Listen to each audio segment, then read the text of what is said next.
Welcome to Pagan Coffee Talk. Here are your hosts, Oswin and Lord Knight. Let's discuss the topic. We are not gods. Oh, God, no, we're not. I hear this a lot. I was going to say, we've been seeing this over and over recently. Again. And again, yes, we hear this more from other religions than our own. Right. Oh, they think they're gods and blah, blah, blah, and all this other stuff. But that's not actually what we believe. The relationship between humanity and deity, we sort of take the same stance as like the Christians to a certain extent, except we don't believe our bodies are a reflection of deity, our physical bodies. Okay, that's going to be confusing to some. All right. Well, I mean, in Christianity, okay, the concept goes, we were made in God's image. Right. Right. And which they're talking about the physical body, the two arms, the two legs, the torso, the head, blah, blah, blah. Right. Right. In paganism, we sort of look at it like we see ourselves along the lines of we are the spot of light on the wall, but we're not the source of the light. Okay. All right. That we are basically a reflection of the deity, and our connection to it is that spark of life that we have, that soul, that thing that gives us that little extra. All right. It's hard to explain that spark, that divine that's in everybody. Right. That spark of life is what we're talking about. We're not talking about something, oh, hey, no, I'm a god and you have, no, that's not what we're talking about. Because again, our thought here is that the God's relationship to us is sort of like our opinion has about as much weight as the opinion that you have of a cell that just died on your hand. All right. That makes sense. All right. That's sort of deity's thought with us. I mean, yes, we are a part of it, but we're such a small part. Yeah. It's kind of like saying you're a piece of sand on the beach. You're still part of the beach, but you're just a tiny little grain. Well, again, this is where in the world you keep on hearing us talk about where we refer to ourselves as the gnat on the ass end of a whale. Right. You know, that whale don't even know we exist. Right. And this is the way we see the source. The source doesn't, I don't want to say it doesn't recognize that we exist, but its thought to us is very limited. So then, in that case, what is it we're interacting with when we have ritual, when we do our meditations and we interact with deity? What is it we're interacting with? Well, we're interacting with what we got. Okay, there's the source and then there's deity. And deity is the way we refer to the source. Okay. Because the source is so far beyond us, our comprehension of it is impossible. So we're using deity to break down the source to a level we can understand. Right. If you think about it this way, for the geeks out there, it's sort of like buying a skin for a video game. Okay. I mean, literally, you know? No. Right. I want the dogged skin, all right? That's the one we're going to work with. This is literally what we're doing. Okay. And our belief in this. And our connection to it literally is the way we think of our hair or stuff like this. Yes, we are a part of it, but we have no divine right, or I don't know how to put that. We don't see ourselves as special. Right. We still have to work inside this realm. All right. Right. We still have our limitations. Right. Again, we're back to this whole entire concept is if you go around telling everybody that they're special, nobody's special. Right. And I know that sounds weird, but again, well, it does, but it makes sense because, I mean, you're right. If you're telling everybody, oh, you're so special, then nobody's special. Nobody's special. Again, this is what we're saying about our connection with deity. We all have it. We all have that connection. You're born with it. It's not something to be achieved. Right. You know, we have that connection just through sheer being born. Do you think it's kind of like the whole, like years ago they used to say we are made out of stardust. Right. So therefore we are part of whatever makes up the universe itself. Yes, we are made up of star stuff. So therefore we all have that spark of deity within us. Right. That spark of that divine, that which makes us alive. That gives us that little bit of something else, something that separates us or certain souls from not souls. Wow, I wasn't vague at all. Well, again, we've discussed this before. You know, again, I don't believe a sea sponge or a sea snail or something like this actually have souls in them. Okay. All right. So they're just living things. There's not that extra spark of something there. Okay, but what about your view on reincarnation, where you said we go up the chain? We do. We're starting as something. So if we start as a starfish or sea sponge, wouldn't we still be a soul? Well, again, but you got to remember our concept of a soul is nothing more than organized thought. It's nothing more than a form of organized energy in a particular pattern. Okay, so something like a sea sponge is just like random energy. Random energy, random thoughts. They may have, for the lack of a better word, some sort of proto-soul. Okay. Where it's just a single thought. It's just survival.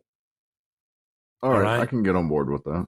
We're still back to souls have to be created. Souls have to fall apart.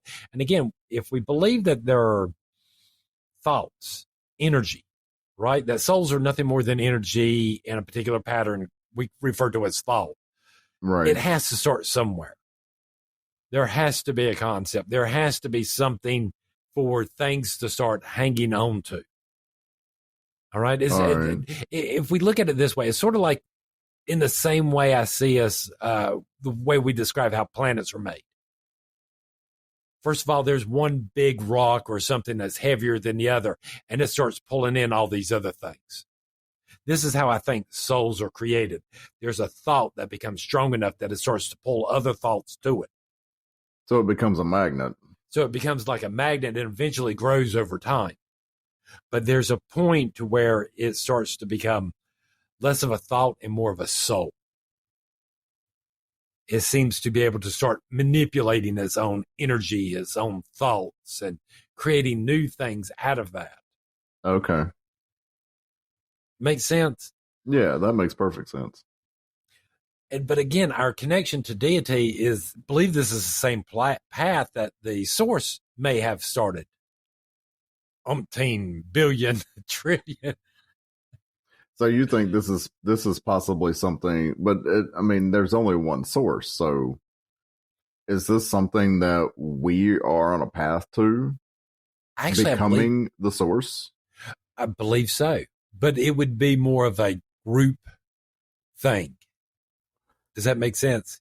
So it'd be like we were the Borg.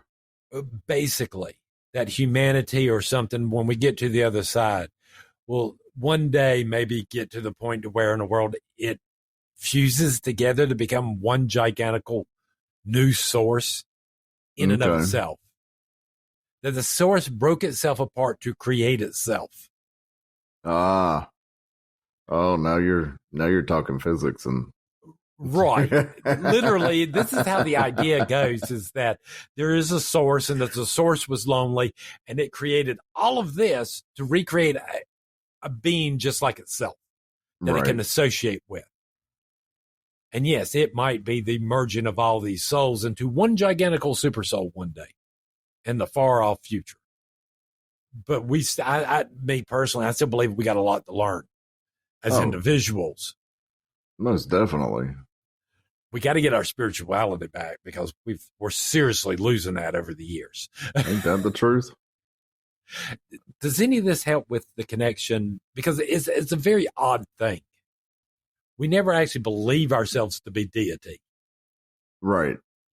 Now, yes, we do have incarnation, which we believe that the energy of our deity controls us or possesses us temporarily. Right. Now, don't get me wrong. Does it take a few days to get off that high? Yes. Does it fuck up your thoughts? Yes. It's easy to sit there and hurt yourself because you're kind of like, oh, what does it really matter if I pass through fire? Oh, wait a minute. That ain't really my thoughts. It's my connection with deity. Right. So I could understand where people might get confused on this subject because of the incarnation. Because right then and there, yes, we are representing a physical body inhabited by a deity. Well, I was going to say, I mean, even when we are in ritual, we are the representative of deity. Right. The priestess is the representative of the goddess. We are the priests are the representative of the god. Right. And again, we still have this whole entire we have this whole entire thing here, which a lot of people don't seem to always grasp is that we all have spirituality. We all have it. We're not going to run out of it. It's not some commodity on a shelf.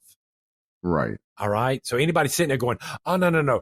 We need to go get it out before all these other people. That thought, that line of thinking isn't real. I don't believe in it. It's bullshit. It's a lie. I believe it's something that each person actually has. We are born with that connection. The only problem is what we do with it after the fact. What we do with it, that's a different story.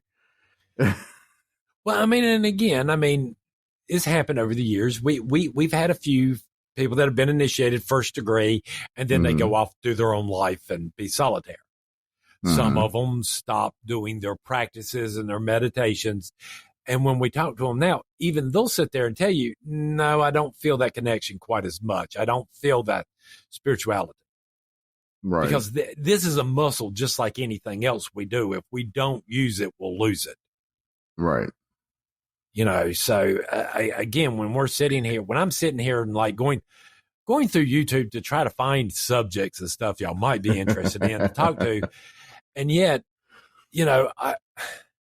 all you see, and again, I'm doing searches like traditional witchcraft, Wicca, paganism, right? As broad as I can so I can get as much as I can. And every time I do this, all I see are fucking more goddamn fucking spells or more freaking card readings. How many freaking card readings do you need? Where is your spirituality? Where is your worship of the deity? Nowhere to be found because you're not religious. Y'all are just magicians. And start calling yourselves that. This is a wonderful gift that the gods have given us. And if you don't take advantage of it, if you don't take advantage of it, that's your business, but don't sit there and complain. And don't sit there and whine and sit there because and try you're not feeling anything. And try to blow smoke up my butt, trying to explain to me, oh, no, this is spirituality. No, the last time you worshiped the gods, the last time you communicated with them or anything were years ago. And I don't see people talking about stuff like this. What is our connection? What is our relationship with deity? All right. Well, I was going to say along those lines, what can we do to increase that connection? Well, you hear a lot of people, oh, no, you got to work with deity. Okay, y'all stop. This whole working with deity and crap, that's not what you're really doing. You're doing research. Working with deity is sitting down, going into your safe space, summoning deity into your safe space and sitting there talking to them, building an actual relationship with them, asking them questions and trying your best to hear the answers back. You can sit there and read all the books you want on the Dogda or this god or that goddess and all that. But until you start to sit down and start looking at the myths and the legend going, what are you trying to teach me? What are you trying to show me in this myth? Right. What do I need to learn? One of the prayers I particularly do every morning is, oh, great Mother Goddess, great Father God, bless me as I walk through this day. Open up my heart, my mind, my soul, my spirit, my body. Fill me with your love, your wisdom, your knowledge, and your strength. Reveal unto me your mysteries, past, present, and future. And in the names of the great Mother Goddess and the great Father God, blessed be. And in that moment when I'm doing that in the morning, trust me, I'm filled with something. Right. Might not be the thing that you think I'm full of. How can you deny yourself these connections? That's a good question. I mean, really, how many books do you have to read? How many myths and legends do you have to read? How many correspondences do you really need to know? Well, I think it comes down to being book smart and being street smart. Well, essentially. And I don't mean like street smart as in gangster and all that. I'm talking useful knowledge. Right. Things that you've done on a daily basis that you've experimented with, that work, things that work. Right. I mean, don't get me wrong. I don't mind the correspondences, but when I hear people sit there talk about these correspondences with deity and stuff like that, there's more to it than that. There is a mystical connection here. And I hear people talk about this, but I don't hear them talk about that connection. Right. And again, it's easier to sit on your couch. It's easier not to do it. It's easier to sit here and play games all day or, binge watch Hulu or Netflix or whatever. It's a lot easier to do that, for sure. Than to sit down and meditate and ask yourself, okay, I keep on meditating on Hecate. And every time I meditate on Hecate, I keep on seeing this big red wall. Why? Mm. And I've looked it up through symbols and blah, blah, blah, and there's nothing like that because it's for you. You have to interpret it. What's it mean to you? What does it mean to you?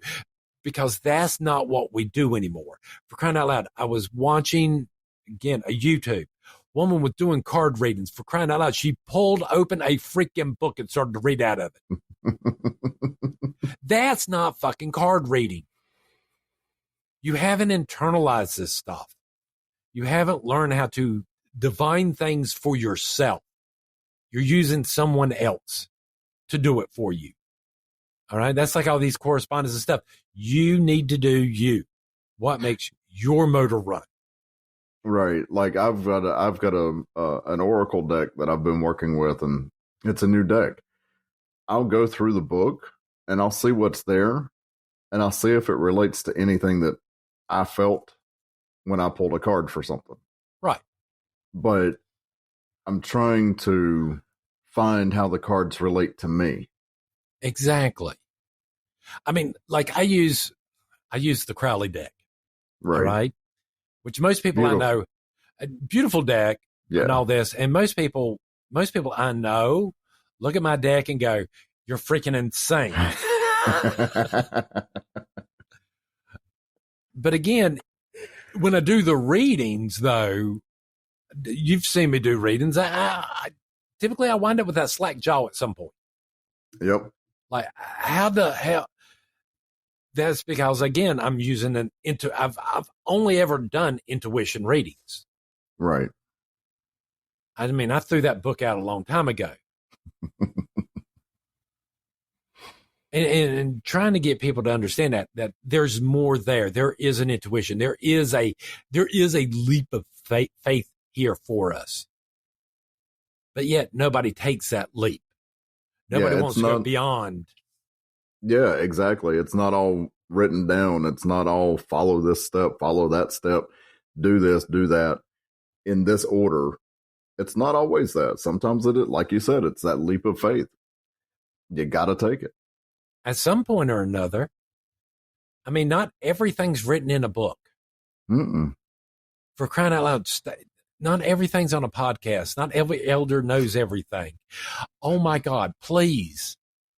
I want to state this, and I might get in trouble later for it, but you got to remember the way I've seen most traditional witchcraft people see the books and stuff that are out there are only first degree level.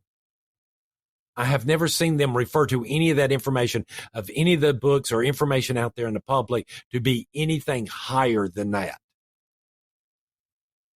Now you can tell me if I'm wrong. I was going to say, even then, I think it's kind of debatable because, again, not all the information's out there. You still got to find it. You still got to find it. You still got to divine it yourself. And well, I mean, to this day, I have never seen a second degree book. No, I've never seen a third degree book. I've seen hints. I've seen mysteries in books that refer to these degrees and stuff like that here and there, but not an actual second degree book. Everything's first degree. All right. I'm sure I've just pissed off a lot of people. Probably. Won't be the first time. Won't be the last. I'm sure somebody, one of our listeners out there, like keeping a score. Yep, that's going to be right there. Yep. Got a long list of karma coming back to you. If you believe in that. The relationship there between humanity and deity is important. And I'm going to regret this later, because let's look at some of the stories we hear in literature. Okay.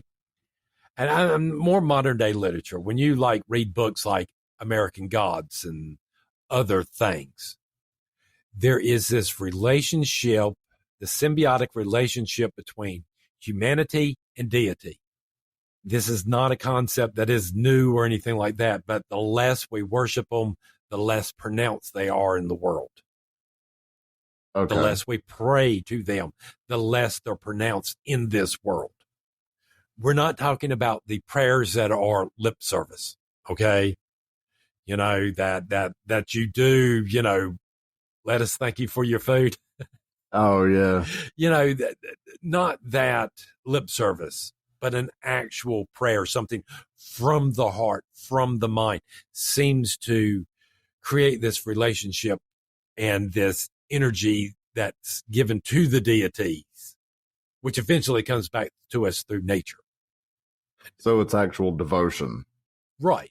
They need our prayers and our worship to survive, just like we need them. Okay. So that makes perfect sense. It makes perfect sense. What we're talking about here. We're back to that connection, that divine connection that we have. What we have to watch out for is, and I understand this 100%, especially when you're a third degree and you're incarnating. Yes, it messes with your head. Mm-hmm. Yes, you do need to take time away to bring yourself back down to everybody else's level, because we're not all that in a bag of chips. Right. What uses us is. Right. You know, you spend your whole entire life to become a meat suit. Hey. Everybody's got to have goals, right?